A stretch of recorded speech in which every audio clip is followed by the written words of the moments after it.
essas quedas que são inexplicáveis. Eu nunca fui adepto de teoria de conspiração, não. Mas a gente, né, fica um pouco receoso.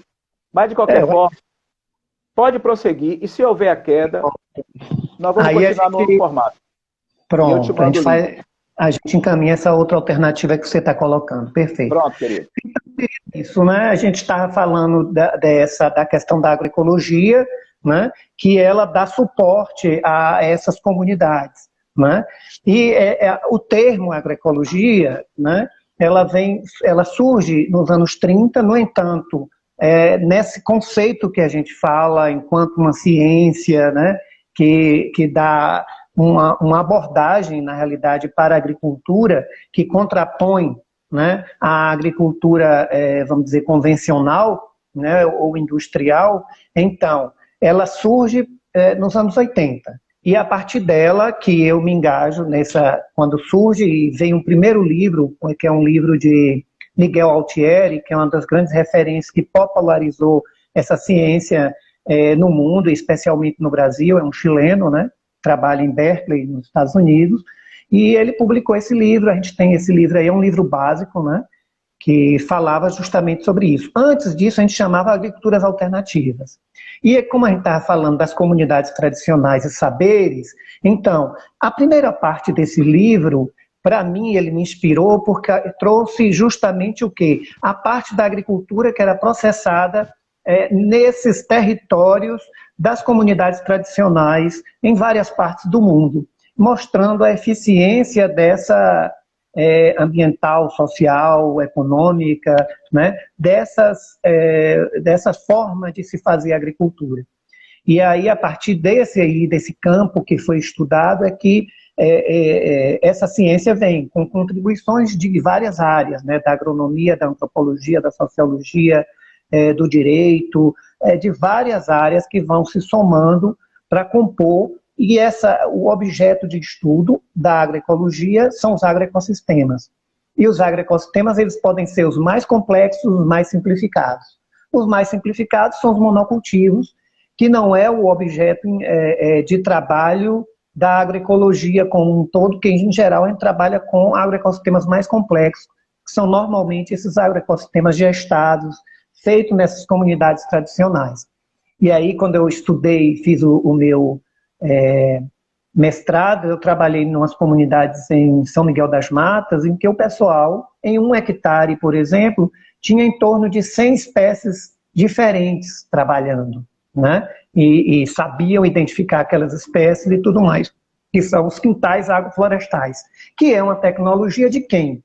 Dessas comunidades tradicionais, desse povo que vive há séculos nesses territórios, né? Então, a importância dessas comunidades para fundamentar a agroecologia foi de suma importância, né? E a agroecologia é essa ciência que está aí posta para a gente conseguir, né, junto com os agricultores, e que ao mesmo tempo é ciência em movimento, é a teoria empurrando a prática empurrando a teoria, né? Essa ciência que nos traz e que me levou a estar neste lugar das comunidades tradicionais. E hoje, por exemplo, a gente teve um trabalho com as comunidades tradicionais de fundo de pasto, que são em torno de 800 na Bahia, né, muitas delas ainda não reconhecidas, né? As comunidades indígenas, a gente tive a oportunidade de trabalhar com os Tupinambá, próximo de Ilhéus, na Serra do Padeiro, em um projeto de agroecologia com eles, e com os Quiriris, na região do semiárido, que foi uma experiência muito interessante, né? De como aquele povo, tanto um quanto o outro, né? Como o povo Tupinambá se mantém no território deles e processando e gestando processo de reconquistas de outros territórios, porque a terra ela é fundamental nesse aspecto do território, né? Então, ter a terra, ter a posse da terra, poder trabalhar na terra, é a coisa essencial. E, recentemente, aqui próximo, que eu estou em Amargosa, estabelecido em Amargosa, estão trabalhando com as comunidades de Milagres, a gente viu uma outra possibilidade, que são os territórios sequestrados, né? Foram territórios e nas memórias das pessoas, né? E isso talvez futuramente possa processar e gestar. E quando a gente fala do tradicional, a gente não está falando daquilo da conservação, do parado no tempo, não é isso. Claro. É uma coisa que está sempre se renovando a partir de bases que vêm lá de trás, da ancestralidade, de todo esse aspecto que a gente sabe que fundamenta uma comunidade, né, dos laços de parentesco, né, de muitas vezes áreas comuns, né, de trabalho e de espaços comuns de estarem partilhando, né, processos de vida. Né? E muitas vezes, Aurélio, são soluções que não são tão custosas, né, tão caras, que podem ser resolvidas com o investimento de um projeto institucional, né? Às vezes é uma questão de irrigação, às vezes é uma questão de manejo de pasto, né? E o contato que se tem, a riqueza maior do retorno, do ponto de vista do conhecimento, são os laços afetivos que se constroem, né? E o encontro que muitas vezes temos com a nossa própria ancestralidade, sobretudo quando se trabalha com comunidades quilombolas, comunidades indígenas. Agora, Aurélio, eu queria que você falasse um pouco da sua metodologia aplicada nessas possibilidades de trabalho com esses grupos. Você falou um pouco das comunidades de fundo de pastos, né?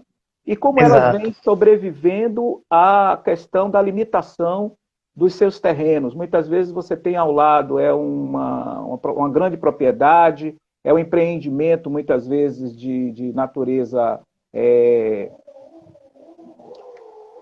agroindustrial, né?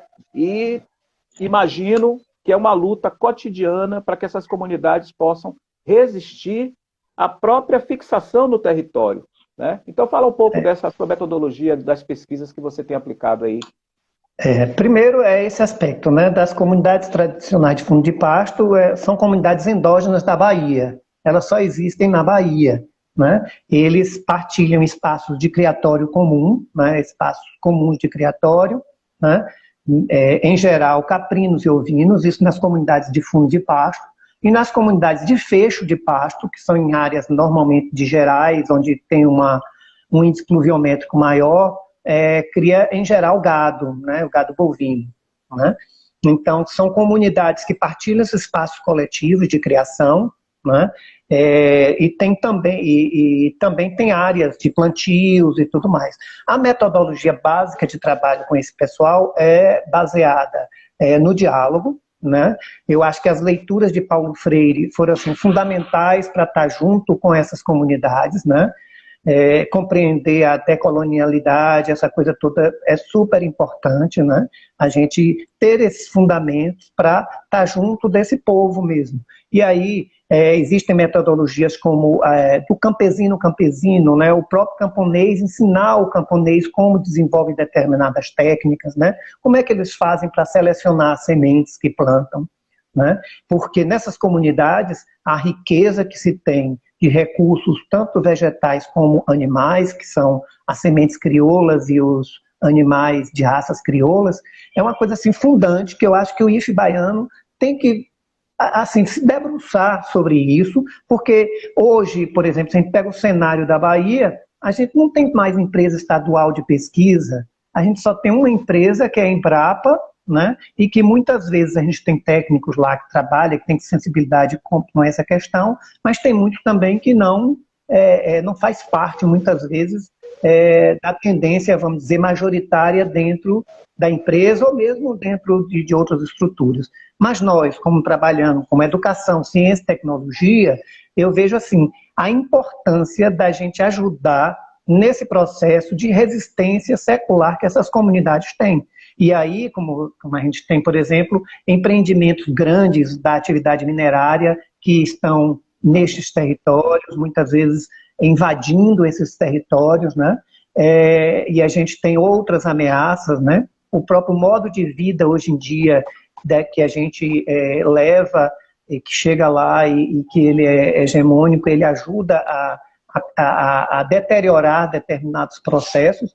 E aí, por exemplo, se você vai com uma tendência de apagar toda essa tecnologia que esse povo desenvolveu secularmente e chega lá com uma tecnologia nova, com animais de alta produtividade, muitas vezes isso não responde dentro do manejo que eles têm, né, do ambiente que eles têm, né? Então, a importância de estar junto com eles, trabalhando esses aspectos, né? Aí, só pegando um exemplo claro, a gente pega o milho. Hoje, a gente tem uma preocupação muito grande com o milho, que 86% a 90% do milho hoje brasileiro é transgênico. Então, a gente tem a contaminação por os transgênicos, né? E aí, como é que a gente pode trabalhar isso numa perspectiva de territórios livres desses transgênicos? Por exemplo, essas comunidades, porque elas têm sementes de lá, né? E essas sementes, elas têm que ser reconhecidas, elas têm que ser trabalhadas. E aí, pegando o milho como exemplo, a gente trabalhou com eles, perguntou, e aí, e o milho? Como é que, se eu plantar aqui o milho amarelo com o milho branco, o que é que vai acontecer? Eles disseram, não, a espiga vai dar sementes amarelas e semente, por exemplo, branca. A gente vai ter esses híbrido. dois tipos. Não necessariamente o híbrido, né? Mas vai ser um cruzamento. E aí a gente explica. Na linguagem antropológica. Seria. Né? Dois diferentes que se complementam. Diferentes. Exatamente, porque para explicar que o milho era uma planta alógama, uma planta que é fácil de cruzar, que se cruza através do vento. Já o feijão, se eu plantar feijão preto com feijão carioquinha, por exemplo, esse cruzamento pode se dar, mas numa escala bem menor. Às vezes nem, não chega a ser notada, porque é mais endogamia. Então, nesse diálogo, a gente vai aproximando a ciência com esses saberes dessas populações que foram capazes e que ainda estão em processo de domesticação de algumas espécies.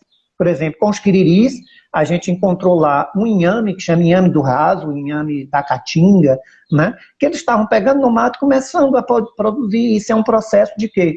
De domesticação. E a gente está vivendo um período de mudanças climáticas, de uma série de outras coisas que vão ser fundamentais, esses recursos genéticos. E, claro, é um recurso para a humanidade, mas essas comunidades também têm que ser referenciadas. Esses agricultores têm que ser referenciados no seu trabalho, não apenas como um mateiro ou como um agricultor, mas sabendo que aquela comunidade foi capaz de fazer esse tipo de intervenção e de coisa, né? E aí que está a importância também ética do profissional de não tomar para si como se fosse uma coisa dele o que é que essas comunidades foram capazes de produzir, que a gente sabe que há muito disso também em algumas pesquisas, né? São culturas que convivem próximas, sem necessariamente estar se incentivando uma monocultura, uma lógica que muitas vezes, distante daquela necessidade das famílias e da comunidade de ter diversidade na sua alimentação. Então, é um aipim, é uma laranja, é um mamão, é um milho, é um amendoim, com uma produção que ela tem uma filosofia de colaboração. E com relação a esse aspecto, eu gosto sempre, já que você trouxe uma discussão sobre a ética, né, de resgatar a filosofia Ubuntu, que em África significa eu sou aquilo que o outro me proporciona, a colaboração, o princípio do compartilhamento, dos saberes e também dos resultados. Então, essas comunidades, muitas vezes, elas não precisam de lições, elas precisam de um diálogo franco e sincero e generoso, para que, inclusive, muitas dessas tecnologias, vamos dizer assim, né, de lidar com determinadas culturas, se preserve e não haja uma sobreposição, muitas vezes imposta por interesses que são capitalistas, que são interesses de grandes empresas, de trazer experimentos com agrotóxicos, né, ou com determinados produtos que vão produzir adoecimento. Então, se falar em equilíbrio ambiental, em agroecologia, é ter essa dimensão humana. E é um pouco do que você falou, e mais do que você falou, do que você fez. Porque, inclusive, você foi diretor você foi coordenador de, possivelmente, uma diretoria no IFE Baiano, que foi difusão tecnológica e cultural. Fale um pouco dessa sua prática na extensão do nosso instituto, que, com certeza, deve ter sido uma fase de muita transpiração, mas com certeza você teve aí resultados para reflexão, né, do seu fazer. Perfeito. Aquele momento foi um momento muito assim, profícuo, né, para a gente, de estar naquela função e estar nesse diálogo permanente com as comunidades tradicionais, com o povo dos movimentos, né, o movimento sem terra, o movimento dos acampados, de ir ao INCRA, trabalhar um projeto grande que a gente fez, que infelizmente não deu para ter o prosseguimento necessário, porque a mudança estrutural desse governo, que não prioriza de forma nenhuma essas comunidades, pelo contrário, a gente sabe, né, tende a apagar e até mesmo destruir. Não é à toa que está no Tribunal de Haia, essa questão está posta aí para a gente, né? Então, o que ocorre? Nesse momento ali, a gente fez alguns editais, por exemplo, na área de ciência, de cultura, de artes, que é importante esse aspecto. A ciência, ela não vive sem o aspecto artístico, sem o aspecto da cultura, porque é a cultura que vai firmar o indivíduo no seu espaço de sociedade, né? Então, quando a gente vê... então, nesse momento, a gente trabalhou esses editais, trabalhou esse diálogo permanente, essa busca de oportunidades, tanto dentro quanto fora, né? Então, nesse aspecto, Rita foi uma parceira muito grande, que hoje era pró-reitora, né? E hoje está aí com vocês, na compreensão, Rita Garcia, desse trabalho que a gente tinha que estar junto, né? Nessa coisa da promoção da alimentação saudável, né, que é das questões dos pilares, né, para qualquer nação, essa questão da soberania alimentar. Então, essas comunidades, muitas vezes, elas têm esse aspecto da soberania alimentar muito forte, elas decidem o que vão plantar, como conduzir as trocas dessas sementes, como guardar essas sementes.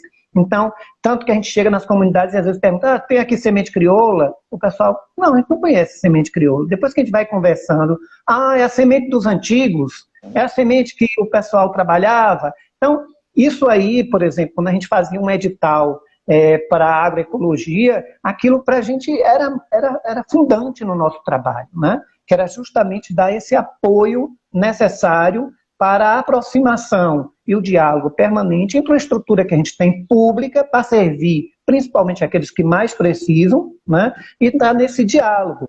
Então, é essa vertente da agricultura que, sob, vamos dizer, uma abordagem, que é a agroecologia, que a gente buscou inserir, né, e nesse diálogo permanente. Eu acho que isso aí, o próprio sentar para elaborar aquele grande projeto que a gente pensou, o primeiro Pronera do Instituto Federal Baiano, né, para mim, eu acho que foi uma conquista muito grande a gente estar junto com a Escola Família Agrícola, né, especial, tem duas que eu destaco, né, uma que se localiza em Quixabeira, próximo a Capim Grosso, né, e a outra de Monte Santo, né, que tem feito no entorno dele uma massa pensante. Se você for hoje no município de Monte Santo, por exemplo, você vê um nível de organização comunitária, claro, que já vem tanto que gestou uma escola, já vem de longas datas, não é lá próximo que ocorreu, por exemplo, a luta como Canudos, né? Então tudo isso vem de um processo histórico muito longo,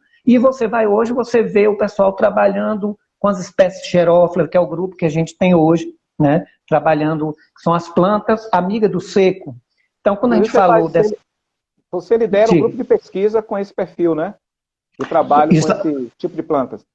Com esse tipo de plantas que normalmente a gente vai estar junto dessas comunidades tradicionais, especialmente as de fundo de pasto. Porque nesse processo aí, a gente sabe o seguinte, que a gente tem um Estado brasileiro que ele se fundamenta num Estado, vamos dizer, que dita as normas, e para essa forma de pensar o Estado, fica difícil saber que pode ter territórios de certa forma autônomos, né? Então fica difícil eles entenderem esse processo, tanto assim que às vezes de fora para dentro chega problemas.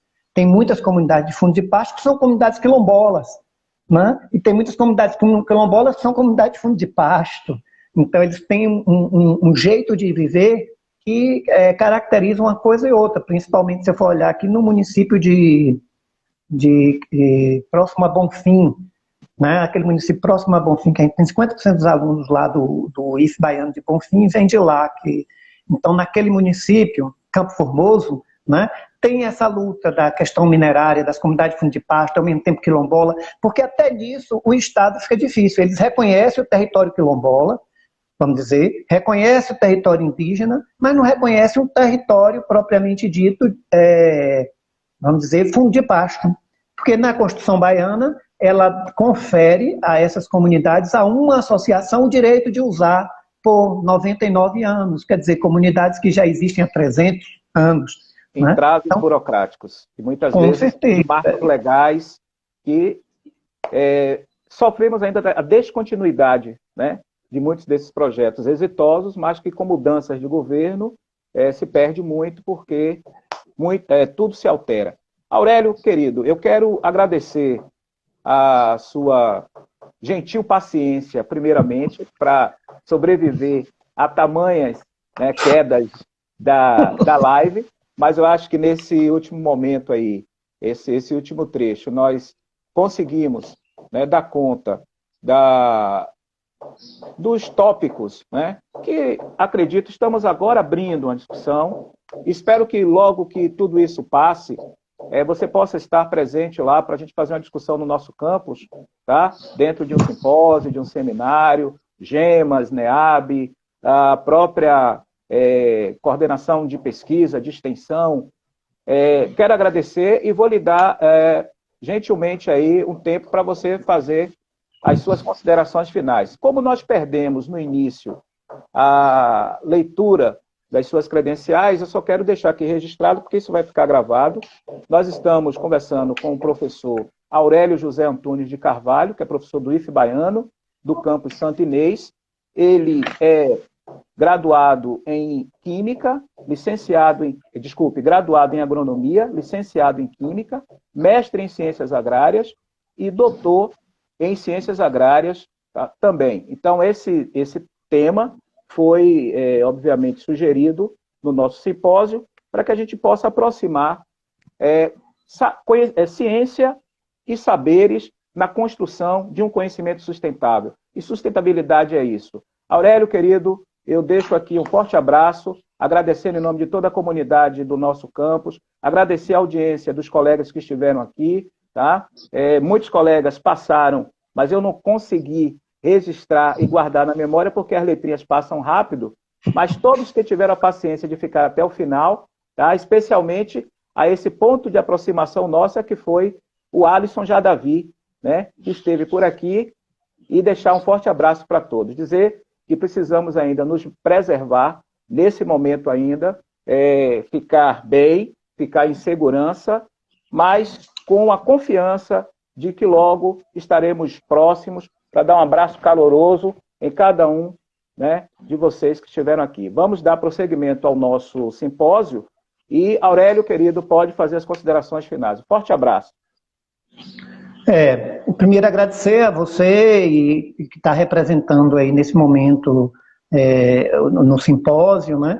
A necessidade desse simpósio, acho que assim, vocês darem continuidade disso é uma coisa super importante, a continuidade, e que me coloco à disposição, como você mesmo já propôs, em outros momentos a gente está dialogando sobre isso, porque, acima de tudo, eu acho assim, compromisso, que não é um compromisso seu, meu, acho que deve ser compromisso institucional, IF Baiano, né, com essas comunidades. Aí perto vocês têm uma riqueza muito grande dessas comunidades, que são espaços de resistências, espaços de riqueza, né, e que eu acho que essa aproximação só vai gerar, só tende a gerar grandes frutos, tanto para o desenvolvimento endógeno dessas comunidades, como o desenvolvimento institucional do IF Baiano, né, já que a gente pode ter esse diálogo permanente entre ciência e tecnologia, a partir de pessoas que, muitas delas, grande parte dos nossos professores, são oriundos de quê? De instituições públicas. Então, estamos fazendo mais do que nunca um retorno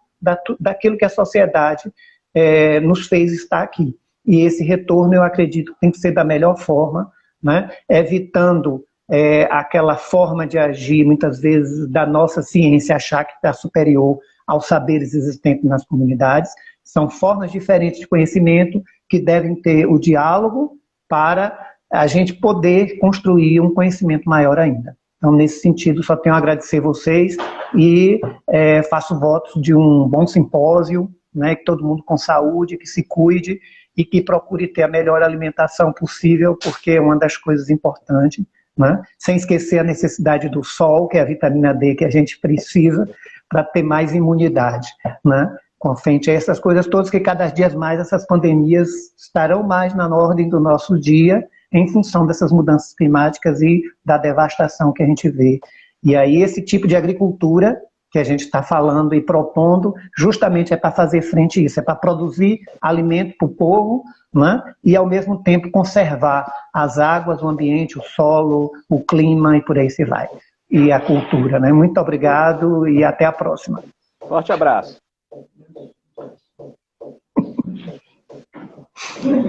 Terminei.